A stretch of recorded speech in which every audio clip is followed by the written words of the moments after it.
გამოამჟღავნეს სიმართლე ამ სახელწოდებით დისკუსია მიმდინარეობს მოლდოვაში ქართველი მედია ანალიტიკოსების, მკვლევრებისა და ჟურნალისტების ორგანიზებით. კონფერენციის მთავარი თემა აღმოსავლეთ ევროპის ქვეყნებში ჰიბრიდულ ომთან დაკავშირებული პრობლემებია, როგორებიცაა დეზინფორმაცია, შეთქმულების თეორიების მიზანმიმართული გავრცელება. ორდღიანი კონფერენცია კიშინიოში მედიის განვითარების ფონდისა და მითების დეტექტორის ორგანიზებით ტარდება. ქეთინა დიბაიძე მოგვიყვება კიშინიოვიდან ვრცლად ამ კონფერენციაზე.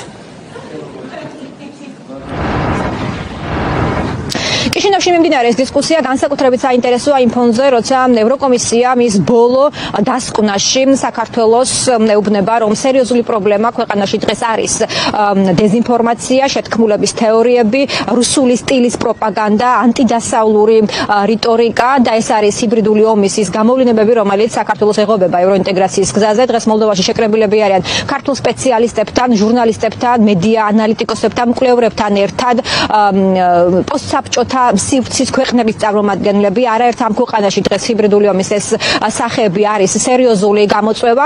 შეიძლება ითქვას, რომ ისინი ძალიან კარგად იცნობენ საქართველოში მიმდინარე პროცესებს, კარგად იცნობენ ქართული ოცნების მმართველობის სტილს და ჩვენთან ინტერვიუში შეიძლება ითქვას, რომ პირდაპირ პარალელებს ავლებენ ბიძინა ივანიშვილის მმართველობასა და პუტინის მმართველობას შორის, მაგალითად სამოქალაქო სექტორთან მიმართებაში, კრიტიკულ მედიასთან მიმართებაში და ისინი საუბრობენ ივანიშვილისა და პუტინის მმართველობის იდენტურ ხელწერაზე. ცოტა ხნის წინ ასევე ვესაუბრეთ მაგალითად ავტორიტეტული საერთაშორისო ორგანიზაციის რეპორტიორების საზღვრებს გარეშე წარმომადგენელს, რომელმაც ამ ორგანიზაციამ რამდენიმე დღის წინ საზოგადოებისთვის ცნობილი არის, რომ ბიძინა ივანიშვილი შეიყვანა თავისუფალი პრესის მტაცებლების სიაში და ივანიშვილი ამ სიაში მოხვდა ბელარუსის და რუსეთის ლიდერებს შორის.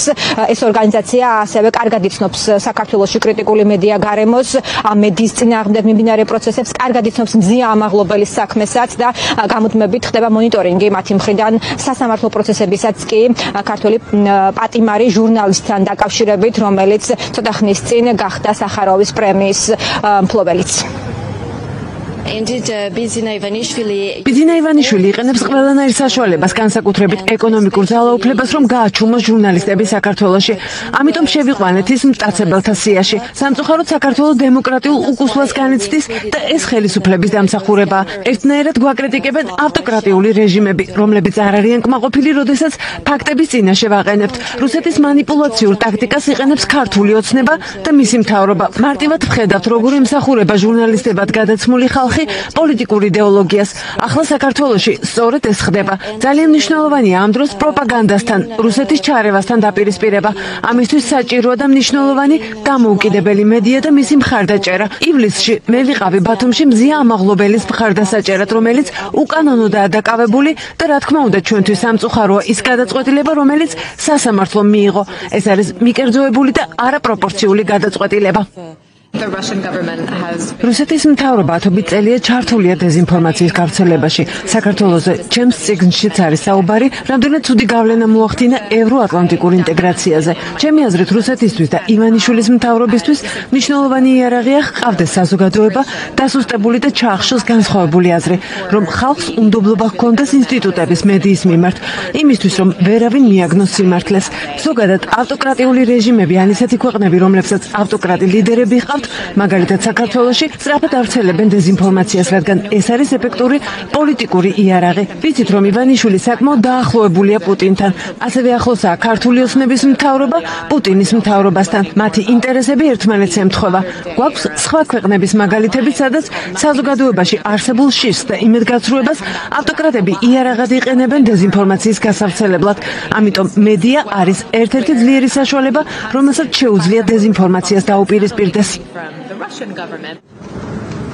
ამხილე სიმართლე, ასე ქვია კონფერენციას, რომელიც როგორც გითხარით, მოლდოვაში, კიშინოვში ტარდება ქართველი სპეციალისტების ორგანიზებით და გარდა იმისა, რომ სხვადასხვა ქვეყნების წარმომადგენლები, არა მხოლოდ პოსტსაბჭოთა სივრცის ქვეყნების წარმომადგენლები, ასევე სხვა ქვეყნების წარმომადგენლები ერთმანეთში ცვლიან ინფორმაციას ჰიბრიდული ომის პრობლემასთან დაკავშირებით, ეს იქნება დეზინფორმაცია, რუსული პროპაგანდა, ეგრეთ წოდებული ფეიქ ინფორმაცია, კონსპირაციის თეორია მკვლევრები, ასევე ქართველი სპეციალისტების, ჟურნალისტების, მედია ანალიტიკოსების თუ მკვლევრების მიზანი არის, რომ აი ამ ქვეყნების ინფორმირება მეტად მოხდეს საქართველოში მიმდინარე პროცესებთან დაკავშირებით, განსაკუთრებით იმ პროცესების შესახებ, რომელიც ქართული ოცნების ხელისუფლებას დაწყებული აქვს უკვე კარგი ხანია სამოქალაქო და მედია სექტორების წინააღმდეგ. ზავნილები აბსოლუტურად თანხვედრაში არის მათ მიდგომებთან. უფრო შეფარვით შეიძლება მოქმედებს ზოგიერთ შემთხვევაში საქართველოს ხელისუფლება, მათ შორის ალტერნატივასთან. მართა კოსმაც თქვა, რომ ის ეუნება თავის ამომრჩეველს, რომ მე შეგიყვანთ ევროკავშირში 20-30 წელს. თუ ხელისუფლება არ შეასრულებს იმ ვალდებულებებს, რომელიც ამ წევრობისთვის აუცილებელია, ეს არ მოხდება და ეს ფანჯარა შესაძლებლობების არის დღეს ღია და ხვალ იქნება გვიან, იმიტომ რომ ამ კავშირის წევრობა გულისხმობს საერთო ღირებულებების ირგვლივ კონსოლიდირებას და არა პირიქით. რეალობაში ქართული ოცნება არ არის უმთავრესი წყარო, უმთავრესი პრობლემა შიდა დეზინფორმაციას. ამას დამატებული ის თავდასხმები უკანონობა, რომელსაც ქართული ოცნება ეწევა საკუთარი მოსახლეობის, აქტივისტების და დამოუკიდებელი მედიის წინააღმდეგ. ევროკომისიის ანგარიშში აი ციტატა, რომ კანდიდატის სტატუსი მხოლოდ სახელი არის, რეალურად ქართული ოცნება მარტო არის სახელი რო არის ქართული იგივე გვარი ადამიანის და რეალურად ეთნიკო რუსული საქმე. რეალურად ყველაფერი არის მიმართული, რომ საქართველოს მოსახლეობის ჩამოშორება ხდებოდეს ევროინტეგრაციას. ამას იყენებენ ყველა მეთოდს და ხესასაშუალებას. მათ შორის არის უმნიშვნელოვანესი მათთვის პროპაგანდა, დეზინფორმაცია. ამ კონფერენციას კიშინოვში ესწრებიან საქართველოს წარმომადგენლების გარდა ჟურნალისტები და ექსპერტები, მაგალითად უკრაინიდან, ასევე მოლდოვადან, ბალტიის ქვეყნებიდან, დასავლეთ ევროპის ქვეყნებიდანაც და ეს კონფერენცია და დისკუსია მოლდოვის დედაქალაქში გაგრძელდება 2 დღის განმავლობაში.